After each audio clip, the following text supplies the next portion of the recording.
Fun story. We sat down about an hour ago with coffee. We no longer are drinking coffee. This is either an indication of how we are, or that all good ideas come from beer. I think the part it is. My name is Thomas Miller.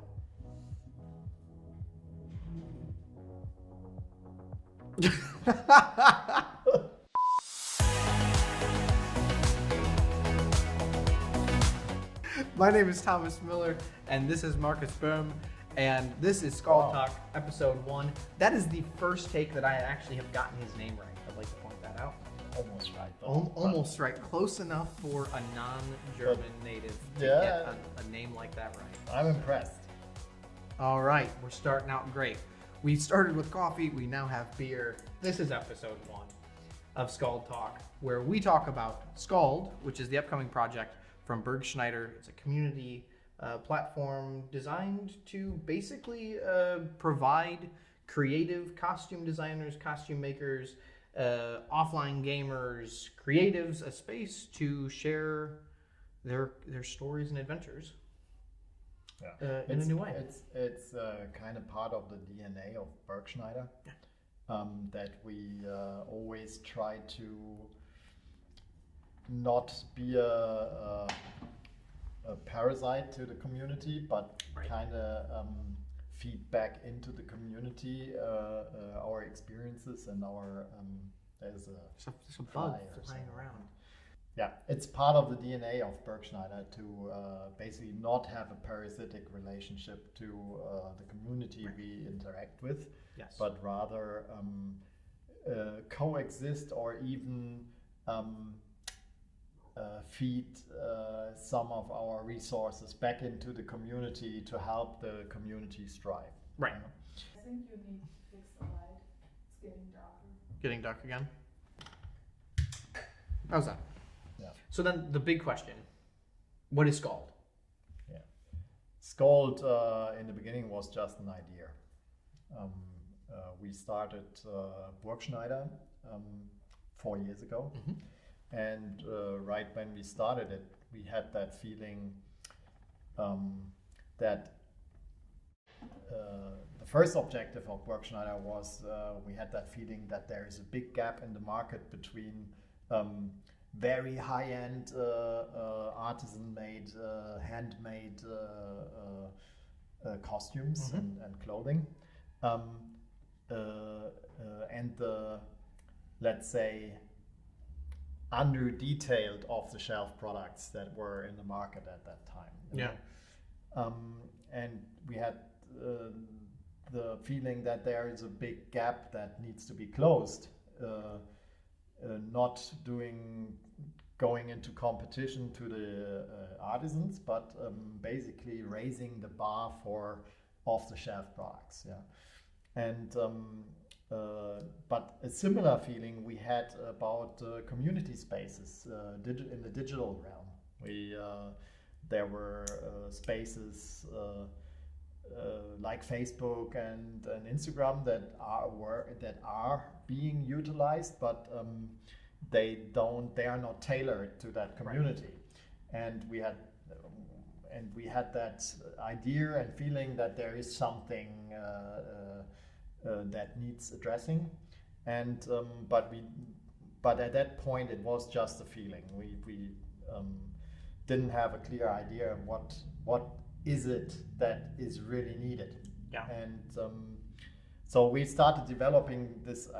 First of all, thinking about this idea more and more, and talking a lot about it and discussing it within our company, and after a while we started developing several ideas.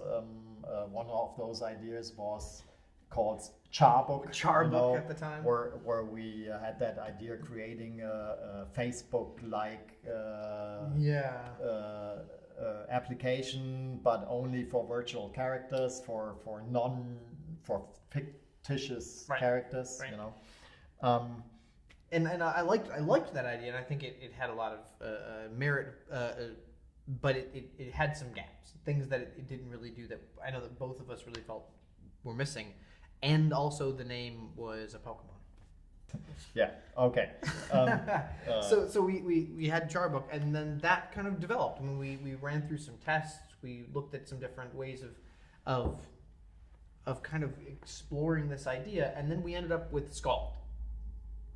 Yeah, and SKALD was first was giving this idea a motto, because if you look up SKALD in the Oxford Living Dictionary, it says a composer, and I read that off my fancy notebook here. Composer and reciter of poems honoring heroes and their deeds. And basically, this is exactly what SKALD is supposed to do. Right. What do we do by costuming? We try to tell a story. We try to tell a story about a character. We invented ourselves, that is an expression of ourselves, or about a character that we liked so much in gaming and spent a lot of time with it, or our favorite role-playing character, or we want to reenact a movie character or historic personality, historic or figures, historic figure. Absolutely. And so there's a lot of storytelling involved, and also evolution. Like I start with character with minor detail, and then I work myself up by adding more pieces to it, and so there is obviously something that we want to express, and we want to, and SKALD is a platform to address that issue. Tell your story. And I think that the cool part of it is that it is accessible and is designed really to fit a lot of different styles of costuming. People are interested in cosplay and role play and reenactment and kind of everything in between. SKALD's kind of with the idea that all of it has this unifying element, which is costuming as a storytelling element. It's a way of telling stories, and details in a costume tell stories. So this kind of gives it that space. So you might wonder, who is building SKALD? Who are those people? I already mentioned it before. SKALD is first it was a project or idea coming from the Bergschneider, within the Bergschneider team, and we nourished it and thought a lot about it, and when it was ready to become a thing, we actually founded a separate company, which is a wholly owned subsidiary of Bergschneider, which is Live Action Arts, which is now building SKALD. Yep. And we're actually in the SKALD office right now. We've got a couple members of the team here, less than when we started drinking coffee. Now that we've gone through the coffee iteration, they've all gone home because it's Friday. But we still have a couple people here, and we're filming it here, and we all work in the space, and we're creating it. Tell us a little bit about the team behind it, and kind of who are these people that are working on it?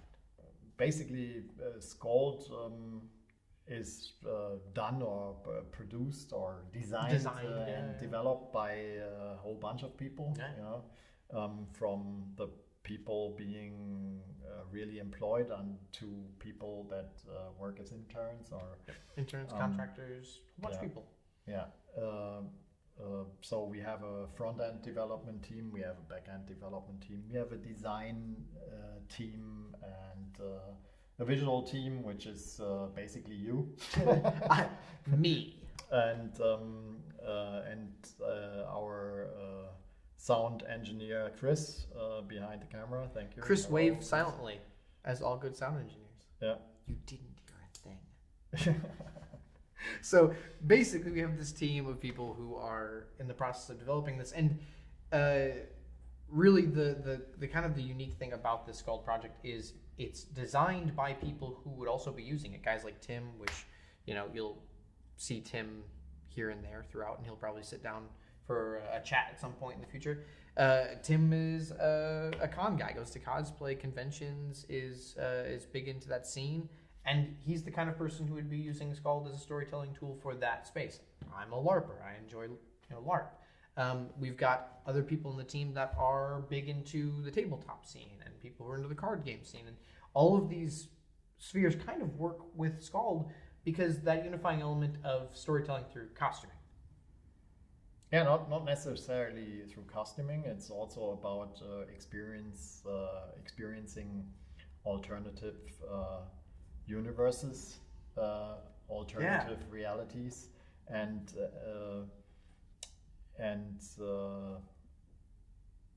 playfully moving in them, which can be done by costuming, but it can also be done by other experiences, right. like pen and paper role-playing games or MMO RPGs or whatever. Right. But for us, the closest thing, because that is what we do every day, we are a costuming company ourselves and we design costumes, right. Was about tell your story, express yourself, right. Through costuming. Yeah. So we're mostly a German team, though we have elements from a bunch of different people. We've got people in the US, we've got a Kiwi who lives in Prague. That's a weird combination in itself. Myself, Boris the Bulgarian, we got a bunch of different people, but why are we choosing English as a development language? Why is this the direction that we're going to start? Because Skald will right away start in the Western Hemisphere, or in the Western cultural realm. Mm-hmm. So this would include all the European countries, right. Also European non-EU countries, right. As well as the whole Anglosphere. So Australia, New Zealand, the US, Canada, and UK. Yep. And if you now do the math on that, you will find out that roughly 400 million plus people are speaking English, and the next language spoken is probably German, with roughly 100 million people, close with French, also like 80 million people, right. I think. Yep. And Spanish, which is obviously on a global scale a very big language, but right. Since we at the moment don't target the South American realm, right, yet, it's with I don't know, 60 million people. I'm not really sure. It's a lot of people. Yeah, but still. But 400 million 400 plus, big plus that English pretty much is has been becoming the global language. Yeah. And for us, it's the easiest way exactly. to reach the most people and make ourselves understood with the means we have, because right. it's also a lot of effort to do multilingual. Yeah, and it's something that obviously we'd like to do as we move forward. Obviously, German being the next thing, since we've got a lot of German team players, and then obviously after that, probably French and so on and so forth. So English starting out and going after largely the English market to begin with, but that doesn't really limit where we see it being used. I mean, Skald, we hope, can be picked up by tons of people in tons of different languages around the world as we move forward, and we hope to do that as we kind of develop into the process. So the next question is then, when is Skald going to be hopefully hitting the scene? When are we looking to push it out? That's a big question. We are looking to release Skald in early 2019, so that gives us another 3 to 4 months to code faster, Tim. To code a lot. Code a lot, yes. Although it's looking pretty good. And the most difficult thing was getting the concept straight.